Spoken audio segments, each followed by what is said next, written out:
Hello friends, स्वागत है आप सभी का यूट्यूब चैनल पर। तो ये हमारा प्रैक्टिस सेट तीसरा होगा। 2 वीडियो जा चुकी है, अगर आप लोग नहीं देखे हैं तो प्लीज़ जा करके देखिए। ये जो रंजीत सर की प्रैक्टिस सेट बुक आई है, बीपीएससी में जिस प्रकार से प्रश्न पूछे जाएंगे उस पर आधारित है। ये बिल्कुल मतलब बुक बहुत अच्छी है। तो इसके 20 सेट है, इस बुक में 20 सेट मैं करवाऊँगी आप लोगों को हर रोज़। तो चैनल से जुड़ जाइए। अगर आप लोगों ने चैनल को सब्सक्राइब नहीं किया है तो प्लीज़ चैनल को सब्सक्राइब करके सपोर्ट कीजिए। बढ़ते हैं हम लोग प्रैक्टिस सेट की तरफ। और ऐसे ही बिहार से रिलेटेड भी वीडियो जा चुकी है, तो प्लेलिस्ट में पड़ी हुई है, तो आप लोग वीडियो जरूर देखें। चलिए बढ़ते हैं बिना देरी किए हुए प्रश्नों की तरफ। पहला प्रश्न है हमारा, ऑफसाइट एटीएम क्या है? ऑफसाइट एटीएम क्या है? ऐसे एटीएम जो केवल महिलाओं के लिए होते हैं, ऐसे एटीएम जो बैंक परिसर को छोड़कर विभिन्न स्थानों पर स्थित होते हैं, ऐसे एटीएम जो केवल वरिष्ठ नागरिकों के लिए होते हैं, या फिर ऐसे एटीएम जिनका उपयोग शेयर लेन देन में किया जाता है। तो इसका आंसर होगा बी कि ऐसे एटीएम जो बैंक परिसर को छोड़कर विभिन्न स्थानों पर स्थित होते हैं।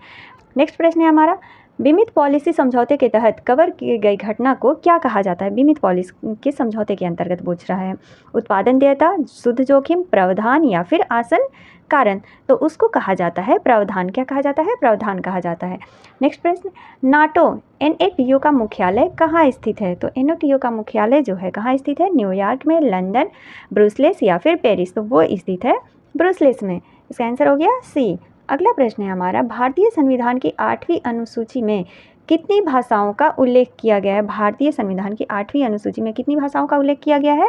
तो वो किया गया है 22 भाषाओं का। ठीक है, इसका आंसर क्या हो गया? डी हो गया। अगला प्रश्न, निम्नलिखित में से कौन सा एक भारतीय संविधान की प्रस्तावना का भाग नहीं है? समाजवाद, प्रजातांत्रिक, धर्मनिरपेक्षता या फिर संघ। हो जाएगा कि संघात्मकता जो है ये हमारे प्रस्तावना में शामिल नहीं है। ठीक है, अगला प्रश्न, आज़ाद दास्ता बिहार में किस आंदोलन के दौरान सक्रिय रहा था? आज़ाद दास्ता जो है बिहार में किस आंदोलन के दौरान सक्रिय रहा? चंपारण सत्याग्रह, असहयोग आंदोलन, सविनय अवज्ञा आंदोलन या फिर भारत छोड़ो आंदोलन। तो किस आंदोलन के दौरान ये सक्रिय था, एक्टिव था? तो वो था भारत छोड़ो आंदोलन के दौरान। 1946 ईस्वी में अंतरिम सरकार के मंत्रिमंडल में श्रम विभाग किसे सौंपा गया था? श्रम विभाग जो पूछ रहा है कि वो किसे सौंपा गया था 1946 ईस्वी में जो गठित अंतरिम सरकार हुई थी उसमें? जगजीवन राम, डॉक्टर राजेंद्र प्रसाद, डॉक्टर अनुग्रह नारायण सिंह या फिर सैयद अली जाहिर। तो वो सौंपा गया था जगजीवन राम को। अगला प्रश्न हमारा, संविधान सभा के अस्थायी सदस्य कौन थे? तो संविधान सभा के अस्थायी सदस्य कौन थे? जवाहरलाल नेहरू, डॉक्टर राजेंद्र प्रसाद, सच्चिदानंद सिन्हा, डॉक्टर के एम मुंशी। तो अस्थायी सदस्य अध्यक्ष कौन थे? वो थे डॉक्टर राजेंद्र प्रसाद। ठीक है, इसका आंसर क्या हो गया? बी हो गया।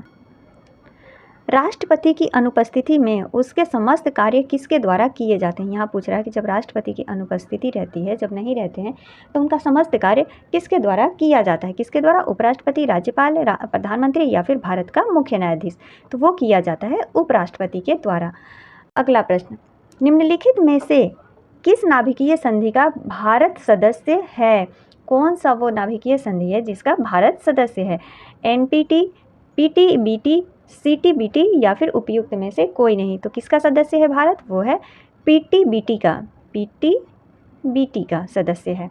अगला प्रश्न हमारा, 1942 ईस्वी में किस त्यौहार के अवसर पर जयप्रकाश नारायण हजारीबाग जेल से निकल भागे थे? अच्छा, बैसाखी, होली, दशहरा या फिर दीपावली। तो कौन सा वो त्यौहार था जिसमें जयप्रकाश नारायण जो थे हजारीबाग से निकल भागे थे? तो वो त्यौहार था हमारा दीपावली। कौन सा त्यौहार था? दीपावली। अगला प्रश्न हमारा, निम्नलिखित में से कौन सा संयुक्त राष्ट्र संघ का अभिकरण नहीं है? कौन सा नहीं है? खाद्य और कृषि संगठन, संयुक्त राष्ट्र, शैक्षिक, वैज्ञानिक और सांस्कृतिक संगठन, या सी है विश्व स्वास्थ्य संगठन तथा अंतर्राष्ट्रीय न्यायालय। तो कौन सा संयुक्त राष्ट्र संघ का अभिकरण नहीं करता है? वो नहीं करता है जो है अंतर्राष्ट्रीय न्यायालय। इसका आंसर क्या हो गया? डी हो गया। अगला प्रश्न हमारा, कौन सा उर्वरक किसान खाद के नाम से जाना जाता है? Calcium, ammonium nitrate, ammonium sulphate, calcium nitrate या फिर अमोनियम सल्फेट नाइट्रेट। तो वो कौन सा खाद है? वो खाद है कैल्शियम अमोनियम नाइट्रेट, जो कि किसान खाद के नाम से जाना जाता है। नेक्स्ट प्रश्न, केले का कायिक प्रवर्धन होता है तने द्वारा, पत्ती द्वारा, बीज द्वारा या फिर संकर द्वारा? तो वो होता है संकर द्वारा। अगला प्रश्न हमारा, निम्नलिखित में कौन सा उर्वरक तीव्र आर्द्रताग्राही होता है? कौन सा वो उर्वरक है जो कि तीव्र आर्द्रताग्राही होता है? Calcium, ammonium nitrate, sodium nitrate, ammonium nitrate या फिर यूरिया। तो इसका आंसर जो होगा फ्रेंड्स वो होगा यूरिया। यूरिया जो है आर्द्रताग्राही होता है। खेत में हरी खाद वाली फसल की पलटाई की उपयुक्त अवस्था कौन सी है? उपयुक्त अवस्था कौन सी है? फूल आने से पूर्व की अवस्था, फूल आने के पश्चात की अवस्था, प्रारंभिक अवस्था या फिर परिपक्व अवस्था। तो देखिए यहाँ पूछ रहा है ना कि हरी खाद वाली फसल की पलटाई की उपयुक्त अवस्था कौन सी है? तो वो है फूल आने से पहले की अवस्था। जब फूल नहीं आया रहता है तब उसकी पलटाई उपयुक्त होती है। तो इसका आंसर क्या हो गया? ए हो गया। नेक्स्ट प्रश्न हमारा, फल के रस में चीनी की सांद्रता मापी जाती है, किसके द्वारा मापी जाती है? पोटोमीटर, रिफ्रैक्टोमीटर, चीनी मीटर या फिर ट्रेडोमीटर। तो वो मापा जाता है रिफ्रैक्टोमीटर के द्वारा। इसका आंसर क्या हो गया? बी हो गया। नेक्स्ट प्रश्न, जेली बनाने में पेक्टिन का प्रमुख कार्य है। जेली जब बनता है तो उसमें पेक्टिन का क्या प्रमुख कार्य रहता है? फलों के रस को साफ करना, फलों के रस का थक्का बनाना या फलों के रस को मीठा बनाना, फिर फलों के रस को रंगीन करना। तो देखिए ऑप्शंस कैसा कैसा दिया रहेगा, लेकिन इसका आंसर जो होगा वो होगा बी की फलों के रस का थक्का बनाना। जो पेक्टिन का कार्य होता है प्रमुख, वो होता है फलों के रस का थक्का बनाना। अगला प्रश्न, टमाटर का लाल रंग किस रंजक के कारण होता है? टमाटर का लाल रंग किस रंजक के कारण होता है? साइनाइड, जैंथोफिल, एंथोसाइनिन या फिर लाइकोपिन। तो वो होता है लाइकोपिन के कारण टमाटर का रंग लाल होता है। नींबू का फल प्रचुर स्रोत है मौलिक अम्ल का, सिट्रिक अम्ल का, टर्टरिक अम्ल का या फिर एसिटिक अम्ल का। तो नींबू का फल नींबू में क्या प्रचुर मात्रा में पाई जाती है? विटामिन सी, और विटामिन सी किसका अम्ल? तो वो है सिट्रिक अम्ल का। खट्टे फलों में सबसे अधिक सिट्रिक अम्ल पाया जाता है। इसका आंसर क्या हो गया? बी हो गया। अगला प्रश्न है हमारा, केंद्रीय एगमार्क प्रयोगशाला कहाँ अवस्थित है? केंद्रीय एगमार्क प्रयोगशाला कहाँ अवस्थित है? पुणे, बेंगलुरु, नागपुर या फिर लखनऊ। तो वो अवस्थित है नागपुर में। इसका आंसर सी। किस वर्ष नसरुद्दीन ने बिहार का शासन ख्वाजा जहाँ को सौंप दिया था? बिहार का जो शासन ख्वाजा था वो किसको सौंप दिए थे? तो जहाँ को सौंप दिए थे। 1390 में, 1394, 1270 या फिर 1294। तो कब सौंप दिए थे? वो सौंपे थे 1394 ईस्वी में। नालंदा विश्वविद्यालय को किसने ध्वस्त किया था? तो ये सभी को पता होगा कि बख्तियार खिलजी ने। पटना में स्थित गोलघर का निर्माण किस गवर्नर जनरल के काल में हुआ था? पटना का जो गोलघर है वो किस गवर्नर जनरल के काल में हुआ था? Warren Hasting, Lord Hardinge, Lord Canning या फिर लॉर्ड कॉर्नवालिस। तो वो हुआ था लॉर्ड हार्डिंग के समय में। किसके समय में? लॉर्ड हार्डिंग के समय में पटना का जो गोलघर है, और गोलघर क्या है? अनाज रखने के लिए, मतलब वो एक अनाज का जो भंडारण होता है ना, उसको रखने के लिए ये गोलघर बनाया गया था। ठीक है, तो इसका आंसर क्या हो गया? बी हो गया। नेक्स्ट प्रश्न, बिहार में ब्रिटिश सत्ता का सर्वप्रथम विरोध किसने किया था? ब्रिटिश सत्ता का जो है सबसे पहले विद्रोह किसने किया था? कुंवर सिंह, अली वर्दी खां, अली गौहर या फिर मीर कासिम। तो बिहार में ब्रिटिश सत्ता का सबसे पहले जो विद्रोह किए थे वो किए थे अली गौहर। इसका आंसर क्या हो गया? सी हो गया। नेक्स्ट प्रश्न, झंडा गान विजयी विश्व तिरंगा प्यारा के रचयिता कौन है? श्यामलाल गुप्ता पार्षद, हरिवंश राय बच्चन, रविन्द्रनाथ टैगोर या फिर हरिशंकर परसाई। तो विजयी विश्व तिरंगा प्यारा किसने रचा था? ये रचे थे हमारे श्यामलाल गुप्ता। इसका आंसर क्या हो गया? ए हो गया। और रविन्द्रनाथ टैगोर ने क्या रचा था? जनगण मन, तथा वो भी पूछा जाता है बंकिम चटर्जी वाला हमारा जो राष्ट्रगीत है कौन सा है? वंदे मातरम। तो इसका आंसर हो गया ए। अगला प्रश्न है हमारा, थायराइड से निकलने वाला हार्मोन है, थायराइड से निकलने वाला हार्मोन क्या है? थायरेक्सिन है, इंसुलिन है, पाराथाइक्लिन है या फिर उपयुक्त में से कोई नहीं। तो थायराइड से निकलने वाला जो हार्मोन होता है वो होता है थायरेक्सिन। इसका आंसर, जल के माध्यम से भोजन पकाने की विधि निम्नलिखित में से कौन सी है? जल के माध्यम से भोजन पकाने की विधि निम्नलिखित में से कौन सी है? उबलना, स्ट्यूइंग, खदकाना या फिर उपयुक्त में से सभी। तो ये सभी जो है जल में मतलब भोजन पकाने के निम्नलिखित विधि हैं। ढोकला बनाने में प्रयुक्त विधि है उथली चिकनाई विधि, गहरी चिकनाई विधि, खमीरीकरण या फिर उबालना। तो इसका सबसे आंसर जो सही होगा वो होगा खमीरीकरण, यानी थोड़ा खट्टापन जैसा फ्लफी हो जाता है ना, उसी को खमीरीकरण कहते हैं। नेक्स्ट प्रश्न, 2 वर्ष से 6 वर्ष की आयु को क्या कहते हैं? 2 वर्ष से 6 वर्ष की आयु को क्या कहते हैं? बाल्यावस्था, किशोरावस्था, शैशवावस्था या फिर प्रौढ़ावस्था। तो उसे क्या कहते हैं? बाल्यावस्था कहते हैं। 2 वर्ष से 6 वर्ष की आयु को बाल्यावस्था कहते हैं। जल प्रदूषण का कारण है, जल प्रदूषण का कारण क्या है? कीटनाशक, मनुष्य में क्रियाकलाप, बढ़ती जनसंख्या या फिर उपयुक्त में से सभी। तो ये सभी जो है जल प्रदूषण के कारण है। इसका आंसर डी हो गया।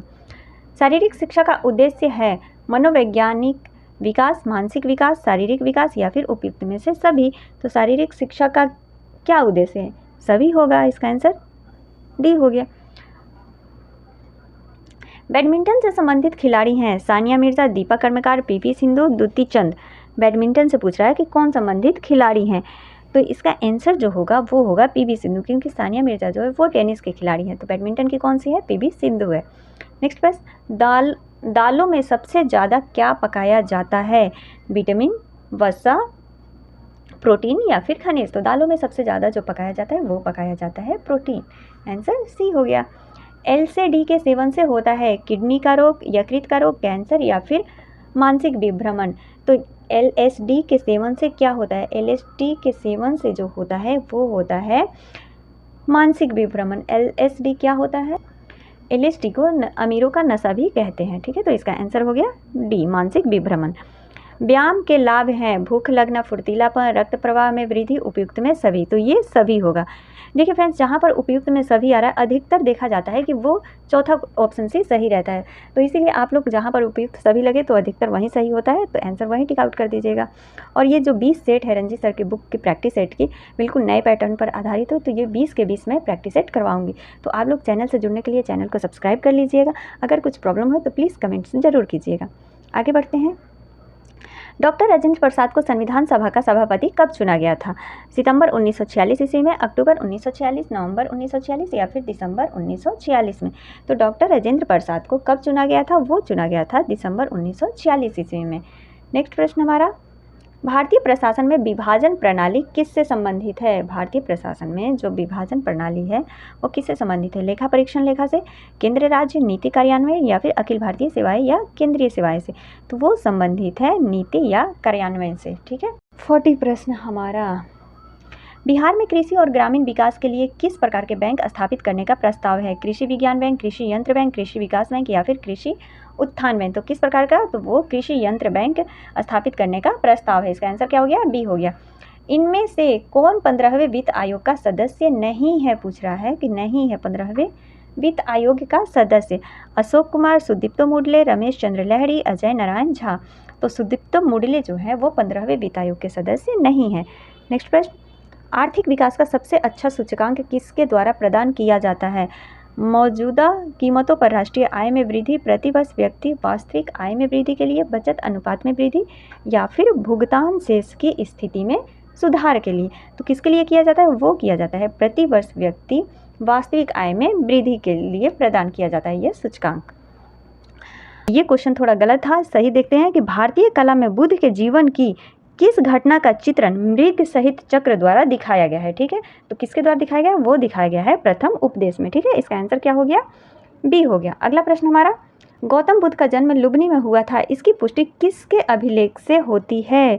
तो किसके अभिलेख से होती है? समुद्रगुप्त के द्वारा, हर्ष के द्वारा, पुलकेशियन के द्वारा या फिर अशोक के द्वारा? तो गौतम बुद्ध का जन्म लुम्बिनी में हुआ है, ये पुष्टि किस अभिलेख के द्वारा होती है? तो ये पुष्टि होती है अशोक के द्वारा। अशोक के अभिलेख के द्वारा यह पता चलता है कि गौतम बुद्ध का जो जन्म है वो लुम्बिनी में हुआ है। नेक्स्ट प्रश्न, निम्नलिखित में से कौन सा स्थल प्रागैतिहासिक चित्रकला के लिए प्रसिद्ध है? कौन सा स्थल प्रसिद्ध है? सांची, भीमबटेका, अमरावती या फिर बाघ? तो वो कौन सा स्थल है जो प्रागैतिहासिक चित्रकला के प्रसिद्ध है? वो है भीमबटेका। कैंसर हो गया, इसका बी हो गया। आत्मीय सभा की स्थापना इनमें से किसने की थी? आत्मीय सभा की जो स्थापना है इनमें से किसने की है? राजा राम मोहन राय, एम.जी. रांडे, देवेंद्र टैगोर या फिर आत्माराम पांडुरंग? तो आत्मीय सभा की स्थापना किसने की है? वो किए हैं राजा राम मोहन राय। इसका आंसर क्या हो गया? ए हो गया। किसके वायसराय काल में भारत की राजधानी कलकत्ता से दिल्ली स्थानांतरित हुई थी? तो कलकत्ता से दिल्ली कब स्थानांतरित हुई थी? वो हुई थी 1911 ईस्वी में। कब? किसके शासनकाल में? तो लॉर्ड हार्डिंग द्वितीय के शासनकाल में। इसका आंसर हो गया बी। अगला प्रश्न, इनमें से किस मुगल सम्राट ने राजा राममोहन राय को अपने दूत के रूप में लंदन भेजा था? ये प्रश्न इंपॉर्टेंट है कि कौन से वो राजा थे जिन्होंने राजा राममोहन राय को अपने दूत के रूप में कहाँ भेजा था? लंदन भेजा था। शाह आलम द्वितीय, बहादुर शाह प्रथम, शाह आलम प्रथम या फिर अकबर द्वितीय?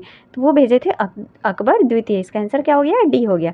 नेक्स्ट प्रश्न हमारा, हिंदू विधवा पुनर्विवाह अधिनियम निम्न में से किस वर्ष पारित हुआ था? 1856, 1846, 1816 या फिर 1826 ईस्वी में? तो ये सभी को पता है कि 1856 ईस्वी में हिंदू विवाह पुनर्अधिनियम पारित हुआ था।